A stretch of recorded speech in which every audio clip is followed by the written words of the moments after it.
Hi, I'm Diane Hullett, and welcome to the Best Life, Best Death podcast. Today, I've got a special guest who's a journalist and an author, Rachel Brougham. Welcome, Rachel. Hi. I got introduced to Rachel because my dad sent me an article from the Petoskey News Review column, actually, right? Column rather than Probably. article.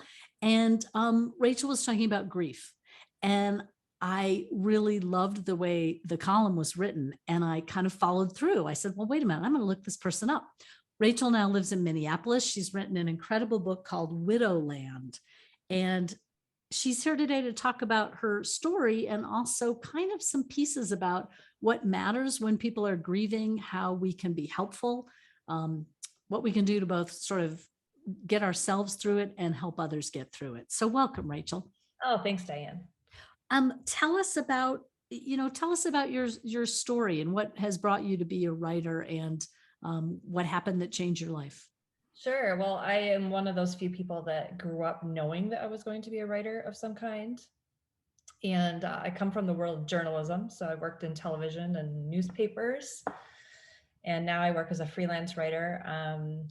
Most of my career was spent in northern Michigan. And then we moved to Minneapolis for my husband Colin's job in 2015.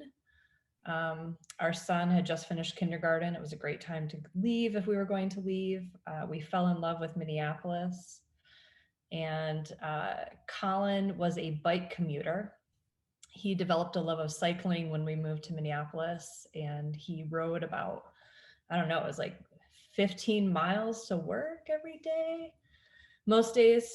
And he was hit and killed by the light rail, which is the commuter train here in Minneapolis. And it happened on his way home from work, just maybe 5 blocks from our house. Wow. While I was getting dinner ready. Yeah. And that's what kind of gave me the jump I needed to write a book about my experiences as a widow.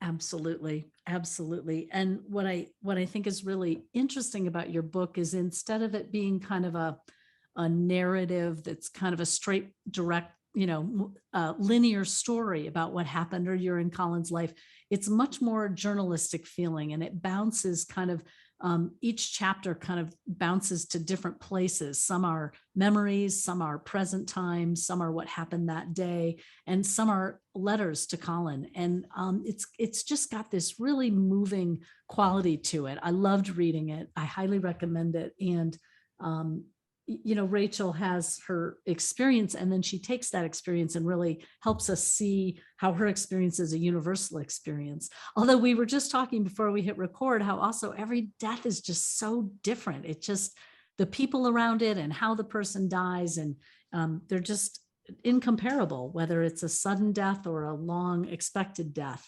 Everyone is so different. So you talk about, I love this chapter. You have a chapter called Things You Should Never Say. And you've got this list at the beginning of things that people said to you. And I thought I'd just read a few of them, and then you kind of, tell us your experience of this. You're so young and beautiful. Don't worry, you'll find love again. We can only hope he's in a better place. Have you ever wondered if he did it on purpose? I went through a divorce, so I understand loss. I know how you feel. My cat died and I was a wreck for a week. Everyone dies. It's just hard for you because you're so young. And did you tell him to be careful when he rode his bike? So, I think people are often well-meaning and stumble over themselves. But tell us a little about some of those things and how they landed. Oh, I mean, when you read them as a list, I just wanted to cringe. So that first one, there was a woman at Colin's funeral who came up to me afterward and said, you're so young and beautiful. Don't worry, you're going to find love again. And I was just, that's one of the very few things I actually remember about Colin's funeral. And it just, it's like, wow, I didn't ask for that, but okay, thank you. Like, what do you say? Thank you. What do you say? Yeah. Yeah. I think a lot of those are platitudes that we tell people who are grieving. And I think there's 2 reasons for that. One, we've heard them before, he's in a better place, or, God will You'll only give you get as through much as you can this. handle, or, we hear those platitudes and we think that, okay, well, they must be the right things to say because we've heard them over and over throughout our lives. I think that when people say those things, they're not bad people. They just don't know what to say. Yes, I think there's sometimes a kind of stumbling over, well, let me say something. Let me say something. I think there's another aspect to that, in that as people, we just want those around us to be happy, because when everyone around us is happy, we are happy. So we say things like that to try to make others feel good. But really what we're doing is we're diminishing their feelings. We're Right. diminishing the grief that they feel. You talk about how the answer is often when someone says, how are you? You say, I'm fine. I'm But fine, because inside you're like doing this mental dance of like, how much do I want to say to this person in this moment? And right. what's my real genuine response to this? I'm trying to think about when early on after Colin's death, I would say I'm fine because either the person who was asking really didn't want to hear the answer, and I knew that, or how much did I want to talk about it at that moment? Right, right, So I would just go to, well, I'm fine.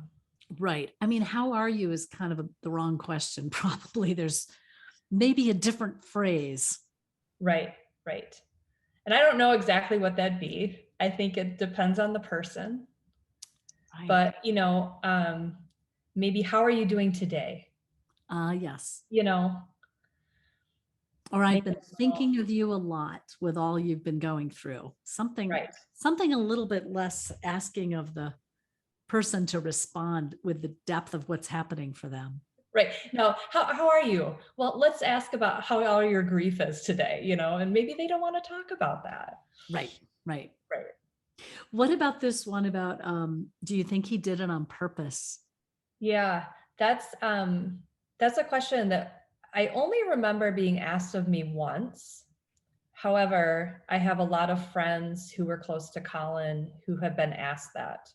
So I know it's a question that people ask. And,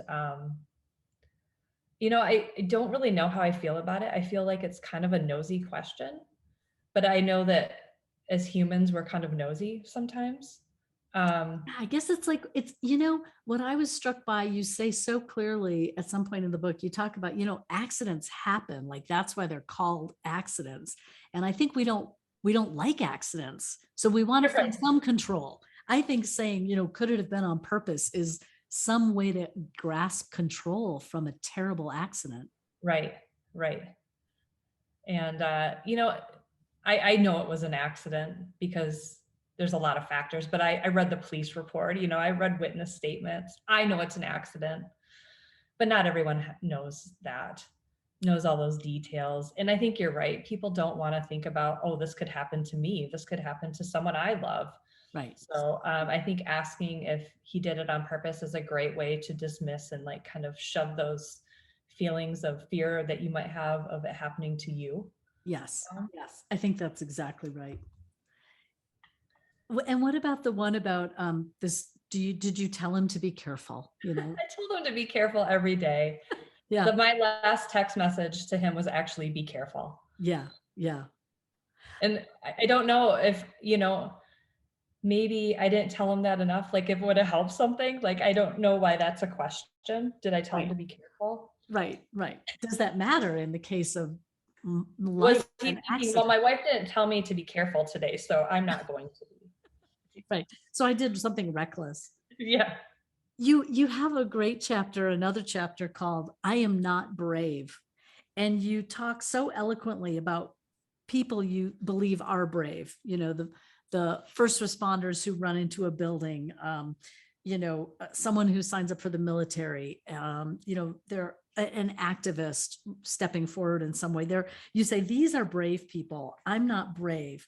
But you say, people like me, those who are grieving, aren't necessarily brave. We're just people who have I can't speak. We're just people who have been dealt a heavy pile of shit to deal with. Every morning we must wake up, relive a nightmare, and go on about our lives, a reality we never signed up for. We have no other options, no other choices, No alternatives. We just have to make the most of what we have been given. I cry, I laugh, I smile, I stare out the window, and I go on. I guess you could say that's strength, but strength is not the same as being brave. I am not brave. Yeah. I think being brave includes a choice. You have to make a choice. Firefighters make a choice to go into a burning building to save people. I don't see myself ever making that choice. Um, I, my son was 9, so I had to get up every morning. I had to get him to school. I had to feed him. I had to get groceries. I had to do all the things around the house now on my own. That's just flat out sucked. It's not being brave. It's just kind of facing my reality. Like carrying on with strength. Yeah, and trying to find the strength in myself to go on with my life and figure out what that was going to be moving forward. Yeah. I love that distinction. I think that's really strong. Another one of my favorite pieces is a chapter called "They're Not Just Things." Tell us more about that. Yeah. I'm not one to keep a lot of sentimental things around. I don't like clutter. But when Colin died, I found myself really holding on to things that we had together or things that were his, because it's just one more thing that gave me some connection to him. And I think when your person dies, you look for any connection that you can to keep them kind of going. And so we were on spring break a week before he died, and he got this tube of chapstick from a brewery in North Carolina. And I remember a day or two after he died, I saw it on his nightstand, and I remember wiping some of it across my mouth and knowing that I was wiping his DNA on me. And I had this moment where, I didn't want another child. Like, we had talked about having another child and we had decided not to. And I remember thinking at that moment, I wish science was further along so I could harvest some kind of DNA of his and make a baby, even though I didn't want a baby. From the chapstick, I'll get more DNA. Yeah. I just wanted something to keep him going. And so, I remember one day, somewhat recently, I opened up the dishwasher and there was a broken cereal bowl. And it was a bowl that part of our wedding set that he used to eat out of. And I cried about it. I could replace it, but it's not the same. So I talk about things in there that I know I will have to replace someday, like our toaster that we got as a wedding gift. I don't even know who got it for us, but I think about all the slices of bread and English muffins and everything that's been shoved in those slots by him over the years. And at some point that toaster is going to end up in the trash. Right. At some point it will stop working. You say in the book, sure, it's just a toaster and I'll replace it when it finally toasts that last piece of bread. But that's not to say I won't be sad about it. Sometimes grief makes you weird about certain things. And you go on to say, so many things are just things until that special person attached to them is no longer there. And it's the same reason it's hard to part with books or pieces of clothing. And then the very last part of the chapter, you say, I suppose I could call up the brewery in Asheville and ask if they still sell those little tubes of chapstick. I can replace the cereal bowl that broke and I'll get a new toaster someday. I can get new things, except that misses the point. Replacements weren't used by someone I love. They don't carry the same memories, the same stories, the same weight. Replacement things would just be things. Yeah. Yep. Well, Rachel, I really appreciate that you took the time to, as a writer, kind of not only experience all that you've gone through, but digest it and then put it in this incredible book that I think is, again, both a beautiful telling of your experience, but also then a real resource and almost like a mirror for people going through a similar thing or people who want to better understand what friends or family are going through. Right. I did write it as a way to bring up a lot of little things that I didn't feel like other memoirs on widowhood kind of talked about that I've experienced. Yes, I love that. That's a really good way to put it, that your book kind of grapples with and supports the thinking about the little things and the daily things. Like I really got a feeling for your day-to-day life with Colin and without Colin. Yeah. And I also thought it was important to talk about how to better support people, for those who are grief adjacent, Yeah. to just be better better supporter. Yeah. What last things would you say about that? I have a great support system in place, and I feel like I was very surprised by those who are great supporters and extremely disappointed by people who have been in my life for a long time who are not good supporters. And what made the difference? What's support versus not support? I feel like the great supporters continue to show up, and it didn't have to be big things. It didn't have to be bringing food over every week or any of that, but I still get text messages from people who maybe I worked with years ago who reach out every now and then and say, hey, I'm thinking about you. Um, you know, wondered when you're going to be back in town. Can we have lunch? I'd love to buy you a beer or whatever. And then, I had family members who maybe came to the funeral or they sent a card and I haven't heard from them since. And it's just really shocking. And I don't necessarily think they're bad people for not showing up. They just don't know what to do. Right. I think sometimes it's people's own massive levels of discomfort that they fall off, right? Or they Right. think, oh, she's doing okay. She's doing great. She doesn't need me. Right. But when you're grieving, you don't have it in you to better instruct people how to do better. You don't want to be that person. So I thought, you know what? If I write a book, I'm going to include some simple things that people can do to just be a better supporter. I love that you talked about like don't ask, like my brain is in a fog and I can't make a list for you, but if you show up and mow my lawn, I'll be thrilled. If you Oh drive my yeah. kid to school, I'll be thrilled. Like just kind of make yourself helpful in whatever way you can serve the situation. Right. Think about what you're willing to do. Don't Yes, that's say, good too. let me know what you need, because I did not know what I needed. Yeah.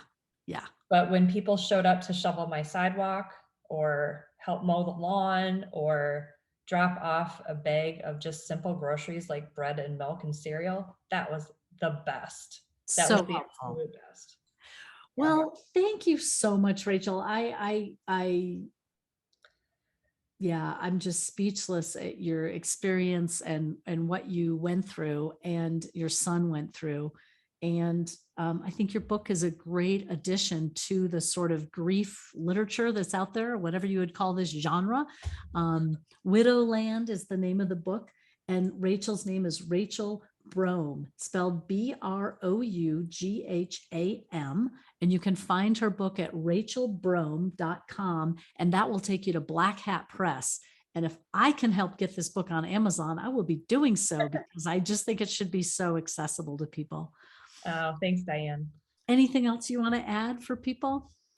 I don't think so. All right. Thanks so much. It's been great to talk to you. I really appreciate you taking the time. Oh, thank you. Well, thanks so much to Rachel Brougham. You've been listening to the Best Life, Best Death podcast. You can find out more about my work at bestlifebestdeath.com. And again, you can find out about Rachel's book, Widowland, at rachelbrougham.com. That's RachelBrougham.com. A lot of silent letters in that wonderful last name. Thanks so much.